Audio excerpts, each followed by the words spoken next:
بسم اللہ الرحمن الرحیم۔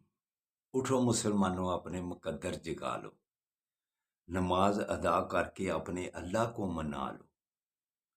کلک دیکھ چشم دل آتا ہے لطف کیا نماز میں، ہر طرف آتا ہے نظر نور خدا نماز میں۔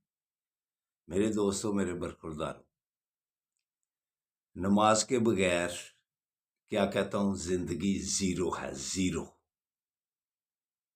اس لیے جو برخوردار نماز پڑھ لے گا، اللہ کے آگے گردنیں جھکا لے گا، اللہ کی مہربانی سے وہ صحت مند، تندرست اور توانا رکھے گا۔ اس کے زندگی کے معاملات سب اچھے گزریں گے۔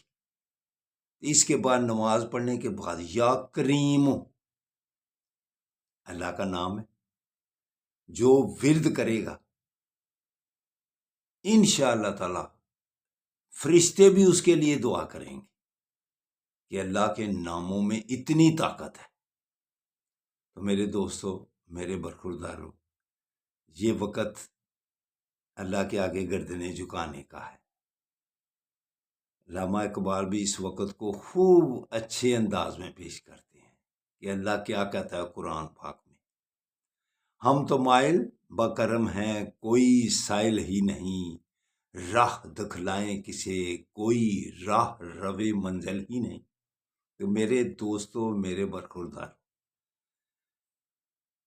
زندگی تو سب کی گزر رہی ہے، لیکن جس نے اپنے جسم کو جھکنے والا بنا لیا ہے، اپنی گردن سے سریا نکال لیا ہوا ہے، وہ گردن جھکا کر رکوع کرتا ہے، سجدے کرتا ہے، وہی کامیاب۔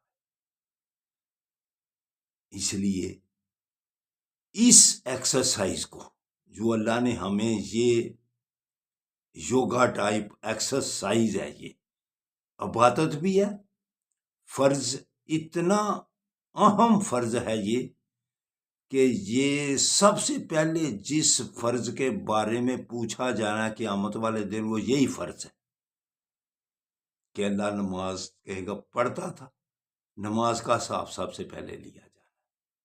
کئی دوست اس کو ہلکا لیتے ہیں، کئی دوست کہتے ہیں اور نماز منہ پہ ماری جانی ہے، اور یہ پہلے یہ اچھا کر لو، پہلے یہ اچھا کر لو۔ اور میرے دوست، میرے برخوردار، مسجد میں جا کر ہی ہم سرخرو ہوں گے۔ گناہوں کی معافی مسجد میں جا کر ملتی ہے۔ سارا دن سب سے گندی جگہ جو ہے وہ بازار ہے، آقا صلی اللہ علیہ وسلم کا فرمان علی شان ہے۔ تو جھکنے سے کام بننا ہے میرے دوستوں، میرے برخورداروں۔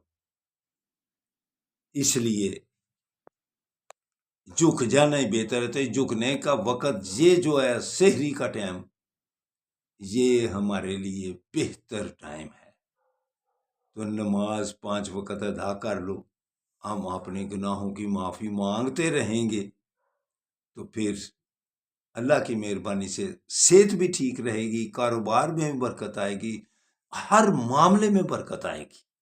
نماز پڑھ، نماز پڑھ، نماز پڑھ۔ اللہ حافظ، اللہ حافظ، اللہ حافظ۔